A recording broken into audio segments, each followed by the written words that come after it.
Hello everyone, welcome to my YouTube channel. हमने पिछले lecture में दर्पण पर बेस्ड न्यूमेरिकल किए थे, उत्तल दर्पण के। इस लेक्चर में हम करेंगे अवतल दर्पण के न्यूमेरिकल। हमारा क्वेश्चन फर्स्ट है 7 सेंटीमीटर। पॉइंट के बाद 0 की वैल्यू नहीं होती, इसलिए 7 सेंटीमीटर साइज का कोई बीम साइज कहते हैं, यानी कि वो वस्तु की लंबाई है या प्रतिबिंब की लंबाई है, जिसका भी साइज कहेगा। जैसे कि हम कहने लगे इसका साइज मानो 7 सेंटीमीटर है, तो ये इसकी ये है लंबाई। और अगर कहें ये इस बुक से 2 सेंटीमीटर की दूरी पर है, तो ये यू है। आगे होगा समझ में। 7 सेंटीमीटर साइज का कोई बीम यानी कि वस्तु की लंबाई दे दी। वस्तु की लंबाई को ओ में नापते हैं। ओ बराबर 7 सेंटीमीटर। 18 सेंटीमीटर फोकस दूरी के किसी अवतल दर्पण के सामने 18 सेंटीमीटर की फोकस दूरी दी है और अवतल दर्पण है। अवतल दर्पण में सब चीज़ माइनस की रखते हैं, तो F बराबर माइनस के 18 सेंटीमीटर। और सामने का है इसलिए माइनस की आएगी, यानी कि दर्पण ऐसा होता है इसके सामने सब चीज़ माइनस की होती हैं। 27 सेंटीमीटर दूरी पर रखा गया है, यानी कि बिंब की दूरी कितनी हो गई। कोई मोमबत्ती मान लो या कोई भी वस्तु है, वो दर्पण यानी कि मिरर से कितनी सेंटीमीटर की दूरी पर है, 27 सेंटीमीटर। तो उसको हम कहीं में नापते हैं, यू में। यू बराबर -27 सेंटीमीटर। अब हम क्या करेंगे, हमें जो चीज़ निकालनी है, एक तो दर्पण से कितनी दूरी पर किसी पर्दे को रखे कि उस पर वस्तु का स्पष्ट फोकसित प्रतिबिंब प्राप्त किया जाए, यानी कि हमें सिंपली प्रतिबिंब निकालना है। प्रतिबिंब का साइज यानी कि कितनी लंबाई का बनेगा, इतना बनेगा, वो निकालना है साइज।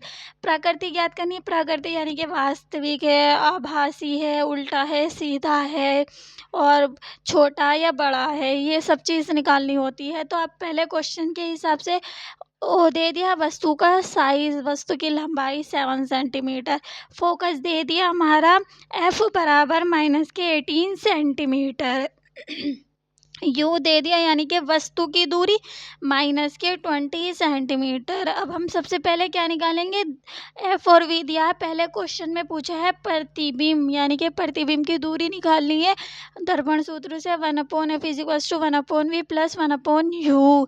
अब हम क्या करेंगे, एफ की वैल्यू जहाँ है वहीं पुट कर देंगे, 1/v as it is, U की वैल्यू पुट कर देंगे।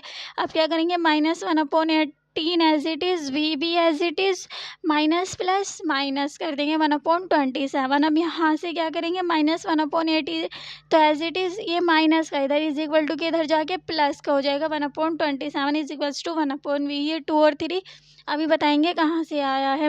18 और 54 का एलसीएम लेंगे, 18 और 27 का एलसीएम लेंगे। यही 18 और 27 का एलसीएम 3 से लेंगे। 3 6 = 18, 3 9 = 27, 3 2 = 6, 3 3 = 9, 3 1 = 3, 2 एज इट इज, 2 1 = 2। एलसीएम लेना आपको आता होगा बहुत अच्छे से, उम्मीद करती हूँ। 3 3 3 2, 3 × 3 × 3 × 2 ले लिया हमने।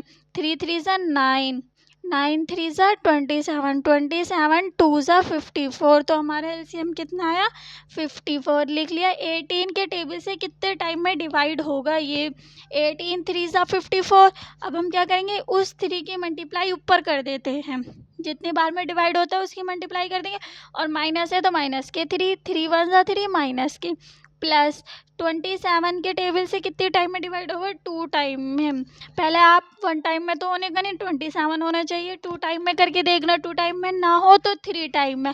और क्वेश्चन के लिए बता रही हूँ, ऐसे ही मल्टीप्लाई कर करके देखना, फिर हमारा सॉल्यूशन हो जाएगा। 27 के टेबल में 2 टाइम में आएगा, तो 2 से मल्टीप्लाई करेंगे, 2 1 = 2 = 1/v। ये आपको एग्ज़ाम में लिख के नहीं दिखाना है, ये सिर्फ समझाने के लिए है।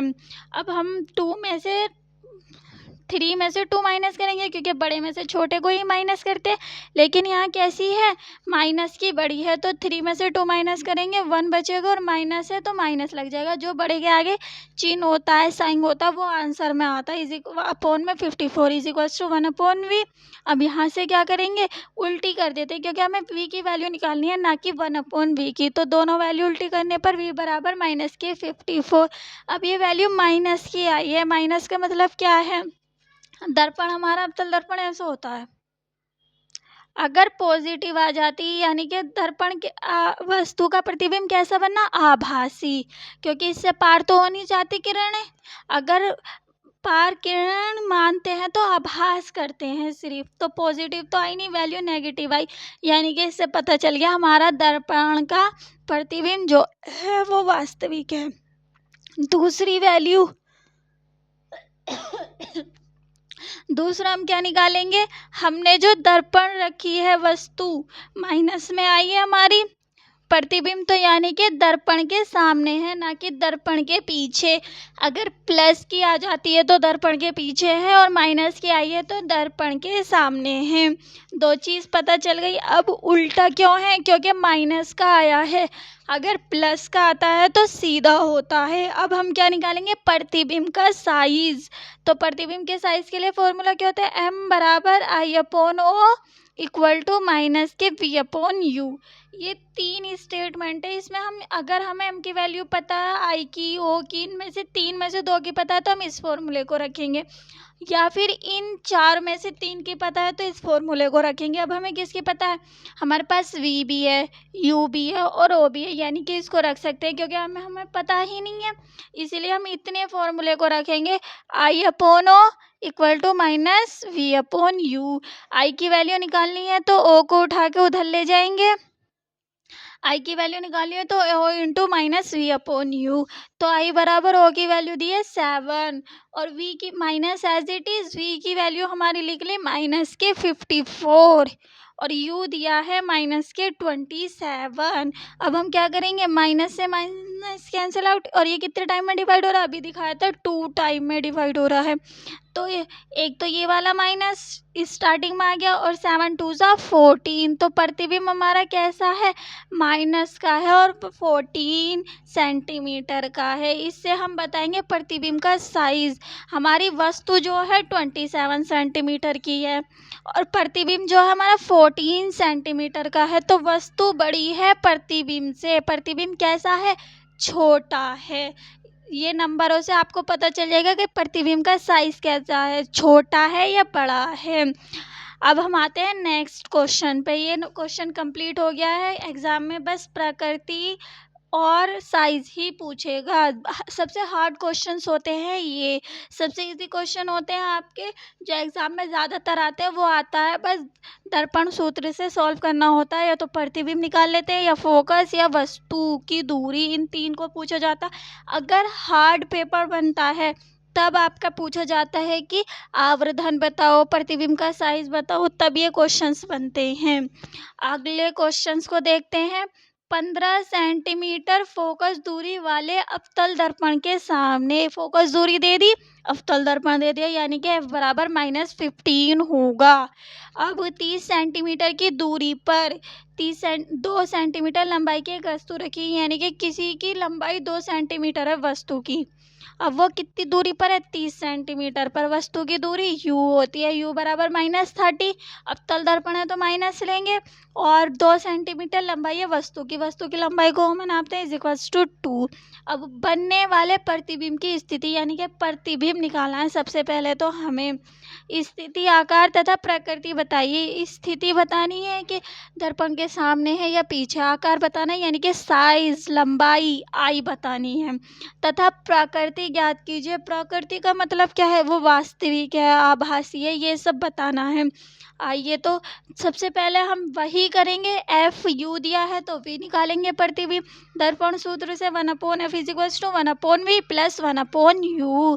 तो हमारे क्वेश्चन में एफ की वैल्यू कितनी है, -15, वी एज इट इज, और यू की वैल्यू कितनी है, -30। सिमिलर ऐसे ही करेंगे, माइनस प्लस माइनस, ये माइनस का है यानी कि इज इक्वल टू के इधर जाके प्लस का 1/30 minus 1/15 plus 1/13 is equals to 1/v। ये हमारा स्टेटमेंट बन गया।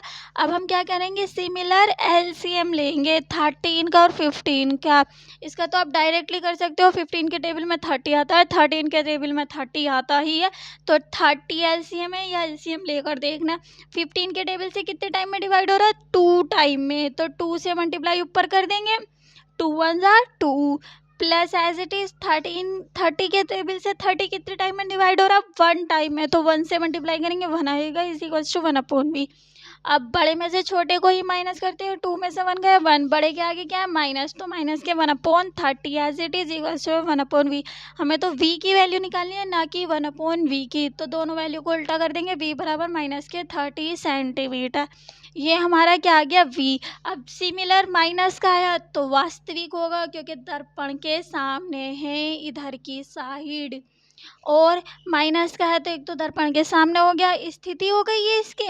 अब दूसरी है वास्तविक होगा क्योंकि माइनस का है, और कैसा होगा, उल्टा, क्योंकि माइनस का। आपको माइनस से बस यही 3 चीज़ याद रखनी है कि वास्तविक होगा, दर्पण के सामने होगा, उल्टा होगा। ये अवतल दर्पण के लिए है। अब हम करेंगे, हमें इसका आई बताना है। आई आवर्धन सूत्र से ही निकलेगा, m बराबर I/O is equals to minus V/U। तो m वाला फॉर्मूला तो रख नहीं सकते क्योंकि हमें आवर्धन नहीं पता। आवर्धन क्या होता है, किसी क्वेश्चन में कह देगा कि दुगुना है, 3 गुना है, जहाँ गुना वाला आ जाता आधा है वहाँ हमारी m की वैल्यू आती है। अगले क्वेश्चन में दिखाएंगे वो आपको, पहले आप ये देखिए, I/O is equals to minus V/U formula रखेंगे, तो आई तो हमारा एज इट इज, ओ इधर चला जाएगा, I/2, ओ की वैल्यू हमारी 2 है, इज इक्वल्स टू वी की वैल्यू हमारी कितनी थी -30, और बाहर वाला माइनस एज इट इज, और यू की वैल्यू -30, 30 से 30 कैंसिल, 2 इधर चला गया, तो माइनस के 2, ये पूरा कैंसिल आउट, माइनस बचा, और 2 इधर उठा के ले जाएंगे, तो आई बराबर -2। ये हमारा क्या है, प्रतिबिंब का साइज। अब देखिए, वस्तु तो हमारी है 30 सेंटीमीटर की, 30 नहीं, वस्तु का साइज जो है वो है 2 सेंटीमीटर, और जो प्रतिबिंब का साइज है वो हमारा माइनस के 2 सेंटीमीटर। तो किसका साइज बड़ा है, वस्तु का साइज बड़ा है, प्रतिबिंब का साइज छोटा है। अब हम करते हैं नेक्स्ट क्वेश्चंस को। नेक्स्ट क्वेश्चंस आपको करके दिखाया जाएगा ताकि आपको ज़्यादा अच्छे से याद रहे एक एक स्टेप्स। पहले स्टेप में हम क्या करेंगे, एक अवतल दर्पण। सबसे पहले क्वेश्चन देखते हैं, एक अवतल दर्पण की वक्रता त्रिज्या 20 सेंटीमीटर है, यानी कि हमें क्या दे दिया, r बराबर 20 सेंटीमीटर। अवतल दर्पण है, इसकी वक्रता त्रिज्या दे दी 20 सेंटीमीटर। अब आपको ध्यान होगा अवतल दर्पण कैसे बनता है, ऐसे बनता है, तो ये आर भी किधर होता है, इधर होता है फोकस, और इधर आर होता है, तो वैल्यू किसकी जाएगी, माइनस की, तो यहाँ क्या लगा देंगे, माइनस। अब क्वेश्चन में आगे क्या, कोई वस्तु अवतल दर्पण से 15 सेंटीमीटर की दूरी पर रखी हुई है, तो ये हमारा क्या दे दिया, u बराबर 15, और अवतल दर्पण है यानी कि माइनस ही लगेगा। अब अगला क्या वैल्यू दी है, दर्पण से वस्तु के प्रतिबिंब की दूरी ज्ञात करनी है, यानी कि हमें कुछ नहीं निकालना, सिर्फ प्रतिबिंब निकालना, v। ऐसे बेस्ड क्वेश्चंस आपको एक उत्तल दर्पण का कराया था, इसमें देखिए आपको u दे दिया, अब हमें v निकालना है। ऐसे तो कोई फॉर्मूला नहीं है जिससे r और u से v निकल जाए, तो हम r से किसकी वैल्यू निकालने की कोशिश करेंगे, f की। f बराबर होता है r/2, तो f की वैल्यू कितनी आ जाएगी, r की वैल्यू -20, और 2 है 2 10 20, तो f की वैल्यू हमारी कितनी आ गई, -10, और सेंटीमीटर में, सारी वैल्यू सेंटीमीटर में ही होती है दर्पण में। अब हमारे पास f भी है, u भी है। अब हम क्या करेंगे, दर्पण सूत्र से, दर्पण सूत्र क्या है हमारा, 1/f equal to 1/v plus 1/u। f हमारी वैल्यू है -10 क्वेश्चन के हिसाब से, is equals to 1/v as it is, u की वैल्यू दी है -15। अब हम क्या करेंगे, -10 as it is 1/v minus plus -1/15। ये आपको इसलिए कराया जा रहा है क्योंकि जो आर्ट्स वाले बच्चे होते हैं जिनके पास मैथ नहीं होती, वो बहुत कंफ्यूज होते हैं कि यह माइनस आया क्यों, माइनस की प्लस से मल्टीप्लाई करी, माइनस प्लस माइनस। अब इसको हमें v की वैल्यू निकालनी है, तो उठा के 15 को इधर ले जाएंगे, इज इक्वल टू के इधर जाता है तो साइन चेंज हो जाता है, माइनस प्लस को हो जाता है, प्लस माइनस को हो जाता है, इसलिए ये माइनस का था प्लस को हो गया। अब दोनों का एलसीएम लेंगे, 15 का और 10 का एलसीएम लेना आपको आता होगा, वैसे निकाल के दिखाएंगे। 15 और 10 का एलसीएम एक टेबल से डिवाइड हो जाए, 2 5 2 ज़ा 10, 5 3 ज़ा 15, 2 1 ज़ा 2, 3 एज इट इज़, क्योंकि 2 के टेबल में 3 नहीं आता। अब 1 तो एज इट इज़, 3 1 ज़ा 3, तो हमारा एलसीएम कितना है 5 2 इंटू 3, यानी कि 5 2 ज़ा 10, 10 3 ज़ा 30। जो अच्छे बच्चे मतलब जिनको मैथ एक्सपर्ट होती है या आर्ट्स वाले भी एक्सपर्ट होते हैं, वो डायरेक्टली निकाल लेते हैं ऐसे कि दोनों का ऐसा टेबल जो दोनों का ऐसा नंबर जो एक ही टेबल में आ जाए, यानी कि 10 के टेबल में भी आ जाए और 15 के में भी। ऐसा कौन सा है 30, 10 के टेबल में भी आता है और 15 के में भी आता है। अब 10 के टेबल में कितनी बार में आता है, ये कितनी बार डिवाइड होगा ये समझ लीजिए। 10 3 ज़ा 30, 3 टाइम होगा तो 3 की मल्टीप्लाई करेंगे, minus as it is 3 plus as it is 15 के टेबल से कितने टाइम में डिवाइड होगा, 2 टाइम में, तो 2 की मल्टीप्लाई ऊपर करते हैं, जितने टाइम में नीचे डिवाइड होता है उसकी मल्टीप्लाई उतनी बार में ऊपर कर देते हैं। अब 2 1 ज़ा 2 is equals to 1 upon B. अब 3 में से 2 जाएंगे, माइनस प्लस नहीं देखेंगे, पहले ये देखो बड़ा कौन सा है छोटा कौन सा। बड़ा 3 है, 3 में से 2 जाएंगे तो 1 बचेगा और 30 इक्वल टू 1 अपॉन वी। अब ये देखो बड़ा क्या है -3 था, तो जो बड़े के आगे साइन होता है वही आंसर में आता है। अब हम क्या करेंगे, हमें तो वी की वैल्यू निकालनी थी ना कि 1 अपॉन वी की, तो दोनों वैल्यू को उल्टा कर देंगे। इसे उल्टा करने पर हमारा वी आएगा, वी के नीचे 1 है पर 1 अपॉन 1 की वैल्यू कुछ नहीं होती, यानी कि लगाओ मत लगाओ, नीचे 1 है, तो v इक्वल टू माइनस के 30। ये हमारा क्या है, प्रतिबिंब की दूरी है, यही हमारा सॉल्यूशन है। और सभी में क्या लिखना है, सेंटीमीटर, ये नहीं भूलना, क्योंकि सारे दर्पण की वैल्यू सेंटीमीटर में निकालते हैं। वेरी इजी क्वेश्चन, उम्मीद करती हूँ समझ में आया होगा। अब इसी पर बेस्ड एक नेक्स्ट क्वेश्चन और करते हैं, ये आवर्धन पर बेस्ड है, इसको थोड़ा अच्छे से समझना, एग्जाम में हार्ड पेपर के टाइम पे ऐसे क्वेश्चंस आते हैं। अब हमारा अगला क्वेश्चन क्या है, एक उत्तल दर्पण से, उत्तल दर्पण है, 25 सेंटीमीटर दूरी पर रखी एक वस्तु के प्रतिबिंब की लंबाई, यानी कि उत्तल दर्पण है और प्रतिबिंब की लंबाई बतानी है। प्रतिबिंब की लंबाई वस्तु की लंबाई की आधी है, दर्पण की फोकस दूरी ज्ञात कीजिए। वेरी इजी क्वेश्चंस है, बस थोड़ा सा दिमाग लगाने की ज़रूरत है। हमें सबसे पहले देखो क्या दिया है, एक उत्तल दर्पण से 25 सेंटीमीटर की दूरी पर रखी एक वस्तु है, यानी कि वस्तु की दूरी दे दी 25 सेंटीमीटर। अब प्रतिबिंब की लंबाई, प्रतिबिंब की लंबाई वस्तु की लंबाई की क्या है, आधी, यानी कि आपको ये नहीं देखना किसकी लंबाई किसकी आधी है, कुछ नहीं देखना, बस ये कह दिया आधी है, तो वो जो आधी है वो हमारा m है। बस आपको ये ध्यान रखना है, ये नहीं देखना कि प्रतिबिंब की लंबाई वस्तु की आधी है या वस्तु की लंबाई प्रतिबिंब की आधी है, आपको कुछ नहीं देखना, सिर्फ m की वैल्यू देखनी है। m बराबर हमारा कितना हो जाएगा, आधा। अगर कहता 2 गुना है तो हम यहाँ 2 रखते, कहता 5 गुना है तो m बराबर 5 रखते, 4 गुना है, 3 गुना है। एग्जाम में जो आता है वो 2 3 का आता है सिर्फ, के प्रतिबिंब का 2 गुना है, प्रतिबिंब का 3 गुना है, यह आधी का आया है। m बराबर हाफ हो गया, वस्तु की लंबाई की आधी है, दर्पण की फोकस दूरी याद करो, क्या निकालना है, f बराबर क्वेश्चन मार्क, क्योंकि हमें f निकालना है। तो ये भी किससे ही निकलेगा, दर्पण सूत्र से, क्योंकि f बराबर r/2 होता है या 1/f is equals to 1/b plus 1/u होता है। तो दोनों की ही वैल्यू नहीं पता, अब हम क्या निकालेंगे, पहले m की वैल्यू दी है, m वाला फॉर्मूला निकालेंगे। m बराबर क्या होता है, I/O is equals to minus v/u। अब हमारे पास किस किस की वैल्यू है, m की वैल्यू है और u की वैल्यू है, पर ना I की है ना O की है, तो हम इसको नहीं रखेंगे, फॉर्मूला क्या रखेंगे, m बराबर माइनस v/u। आपको बताया था ये 3 होते हैं एडजस्टमेंट, मतलब कि 3 के 2 कोई सा भी रख सकते हैं, इसके साथ ये भी रख सकते हैं, इसके साथ ये भी रख सकते हैं, इसके साथ ये भी, जो आपको वैल्यू दी है उसके हिसाब से। तो m की वैल्यू दी है और u की दी है, तो यानी कि ये दोनों रखेंगे। अब हमारी m की वैल्यू तो कितनी होगी, 1/2। माइनस के v और u की वैल्यू होगी माइनस के 25। अब इसमें क्या करेंगे, माइनस से माइनस कैंसिल आउट, एक टेबल से नहीं कर रहा, v की वैल्यू निकालिए, v इधर ही रहेगा, 25 उठ के इज इक्वल्स 2 में जाएगा, ऐसे क्रॉस मल्टीप्लाई करके 25/2 ये हमारी v की वैल्यू है।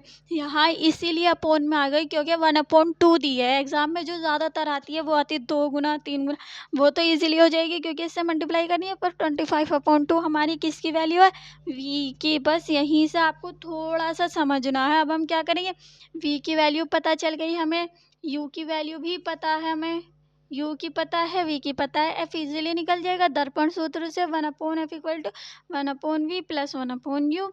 f की वैल्यू निकाल लिया एज इट इज, v की वैल्यू दी है 25/2 तो 1/25/2 ये आया, ये ऊपर जाएगा। क्यों जाएगा, क्योंकि अगर हम इसको डिवाइड में करें, ये आपको पता होगा, a/b और ये बड़ा वाला c/b, तो ये ऊपर जाता है, ये ऐसे जाता है। क्यों जाता है, क्योंकि मल्टीप्लाई का उल्टा क्या होता है, डिवाइड। ये डिवाइड है, डिवाइड का उल्टा मल्टीप्लाई होता है, और उल्टा कर देते हैं b/c, तब भी b के पास गया। c के ये छोटी क्लास में पढ़ा होगा आपने, नहीं पढ़ा तो यहाँ से समझ लीजिए। ऐसे फॉर्म होती है, तो वो क्या करते हैं, ये डिवाइड है, डिवाइड को जब हम मतलब मल्टीप्लाई में कन्वर्ट करना, हमें इसे एक फॉर्म में लाना, तो डिवाइड का उल्टा क्या करेंगे, मल्टीप्लाई कर देंगे, और ये वैल्यू भी उल्टी कर देंगे, b ऊपर c नीचे, तो a/b/c आ गया। ऐसे ही यहाँ करा है, जब 1/25/2 है, इसको उल्टा करेंगे तो ये हो जाएगा 25/2 का उल्टा, क्योंकि डिवाइड की जगह हमने मल्टीप्लाई कर दिया, तो 25/2 का भी उल्टा करेंगे तो 2/25 हो जाएगा। और u की वैल्यू दी है माइनस के 25। अब यहाँ से बस सोल आउट करना है, 2 तो ऊपर चला गया, 25 नीचे, माइनस प्लस माइनस 1/25। आगे यहीं कर देते हैं, वरना आगे थोड़ी सी प्रॉब्लम हो जाएगी देखने में। 1/f इक्वल टू एलसीएम कितना आएगा, दोनों 25 है, यानी कि जिसमें सिमिलर होता है एक ही बार लिख देते हैं 25, दोनों का एलसीएम 25 आएगा। ऊपर वाला भी एज इट इज, बस 2 - 1। अब f 1/f equal two plus के 1/25, तो f बराबर कितना हो गया 25। और आपको ध्यान हो, उत्तल दर्पण में सिर्फ u माइनस का होता है, v भी प्लस का होता है और f भी प्लस का होता है, यानी कि हमारा सॉल्यूशन एकदम सही आया है। अब आप बताओ, दर्पण के आगे होगा या पीछे, दर्पण के पीछे हो, ये हमारा दर्पण, उत्तल दर्पण यहाँ से पॉलिश होता है। अब ये हमारा यहाँ पर है, क्योंकि हमारी वैल्यू कैसी आ रही है, पॉजिटिव, पॉजिटिव वैल्यू है, यानी कि प्रतिबिंब कैसा होगा, आभासी। वस्तु तो हमारी इधर रखी है, इधर की साइड, अब हमारा प्रतिबिंब कैसा आ रहा है, पॉजिटिव, पॉजिटिव तो इधर बनता है, यानी कि प्रतिबिंब कैसा है, आभासी। पर आपको इस क्वेश्चन में ऐसा कुछ नहीं पूछा गया, लेकिन फिर भी किसी क्वेश्चन में आ जाए तो प्लस की वैल्यू है तो आभासी प्रतिबिंब है, इतना ही। इसमें वैसे फोकस दूरी पूछी थी, अगर फोकस दूरी पूछी है तो यानी कि ना ही प्रतिबिंब के बारे में बताना, ना ही वस्तु के, सिर्फ डायरेक्ट फोकस दूरी निकाल के दिखा देनी है। लेकिन हमने यहाँ पर p भी निकाला है, सिर्फ इसलिए बताया कि प्रतिबिंब हमारा कैसा होगा, आभासी होगा। आज की वीडियो में इतना ही, मिलते हैं नेक्स्ट वीडियो में।